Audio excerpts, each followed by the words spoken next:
ప్రభునందు ప్రియులైన మీకందరికీ యేసుక్రీస్తు ప్రభువారి నామములో శుభవందనాలు తెలియజేస్తూ ఉన్నాం.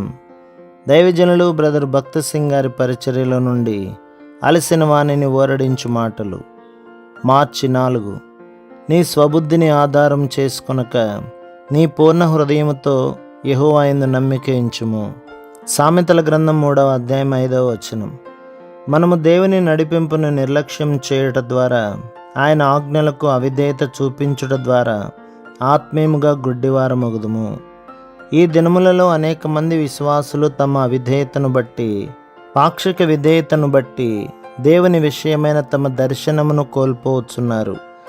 ఉదాహరణకు, రాజైన సౌలు దేవునికి పాక్షిక విధేయత చూపించుట చేతనే అతడు దేవుని చేత తృణీకరించబడెను. దావీదు కూడా జనసంఖ్య ఎంతైనది లెక్కించవలెననేది శోధనలో పడి తమ బలమును బట్టి గర్వించెను. సమూయేలు 2వ గ్రంథం 24వ అధ్యాయం 2-3 వచనాలు. తాను పొందిన విజయములన్నీయు దేవుని వలననే కలిగిననియు, తన సైన్య బలమును బట్టి ఏమాత్రమును కాదని దావీదుకు బాగుగా తెలియను. తన బలమును బట్టి గాని, తెలివితేటలను బట్టి గాని తాను గొల్యాతును ఓడించలేదు. అతడు సైన్యములకు అధిపతియగు యెహోవా నామమున యుద్ధము చేసి గొల్యాతును ఓడించెను. సమూయేలు మొదటి గ్రంథం 17వ అధ్యాయం 45-50 వచనాలు. అయినప్పటికీ తన వృద్ధాప్యంలో తన సైన్య బలమును లెక్కించవలెనను శోధనకు గురయ్యను. సైన్యాధిపతియగు యోవాబు దావీదును ఈ పొరపాటు నుండి తప్పించుటకు ప్రయత్నించెను గాని దావీదు తీర్మానమే నెగ్గెను. దావీదు నేత్రములు అత్యధిక సంఖ్యలోనున్న తన ప్రజలపై ఉన్నవి గాని దేవుని మీద లేవు. అందుచేతనే దేవుడు అతనిని కళ్ళములో సాగిలపడి ప్రార్థించు అనుభవంలోనికి తెచ్చెను. ఆ విధముగా దావీదు ప్రభువునందే నమ్మకముంచుటకు నేర్చుకొనెను. ఈ విధమైన శోధన మనకందరికీ వచ్చును.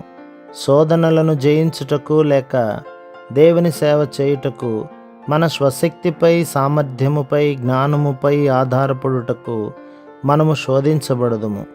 చాలామంది వారి కెమెరాలు, భవనములు, ఆస్తిపాస్తుల మీద ఆధారపడుదురు. వీటన్నిటినీ కలిగి ఉండుట ద్వారా మంచి ఫలవంతముగా కాగలమని తలంచుదురు. ప్రతి పరిస్థితిలోనూ మంచి ఫలవంతమైన పరిచర్య కొరకు మనలను మనము ఆయనకు అప్పగించుకొనవలెను. బోధకులు సైతము గత కాలములో తాము పొందిన ఆశీర్వాదములపై, తాము సాధించిన విషయములపై ఆధారపడిన ఎడల గొప్ప ఫలమును పొందే అవకాశమును కోల్పోదురు.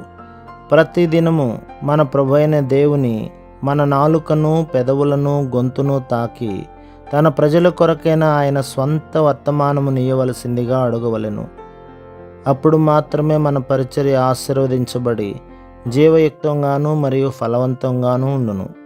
ప్రతి దినము మనము మోకాళ్లపైకి వెళ్ళి ప్రభువును మనలను అభిషేకించుమని, నూతన వర్తమానము నిమ్మని అడుగుట ఎంతో అవసరమై ఉన్నది.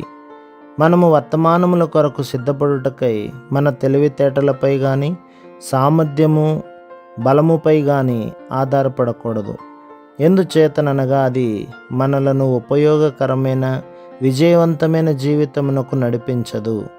దీనినంతటినీ బోధించుటకై దేవుడు యెహోషువతో ప్రజలకు సున్నతి చేయించమని చెప్పెను. తమ స్వంత యుద్ధ ఆయుధములపై కానీ, గొప్ప సైన్య సమూహముపై కానీ, వారి స్వంత జ్ఞానము, ప్రణాళికపై కానీ ఆధారపడకుండా ప్రభు యొక్క బలముపై ఆధారపడుట వలన మాత్రమే వారు ఆ 7 గొప్ప జాతుల వారిని జయించి కనాను దేశమును స్వాధీనపరచుకొనగలరని వారికి జ్ఞాపకము చేసెను. ప్రభు మిమ్మును, మీ కుటుంబములను, మీ సంఘములను దీవించి ఆశీర్వదించునుగాక. ఆమేన్.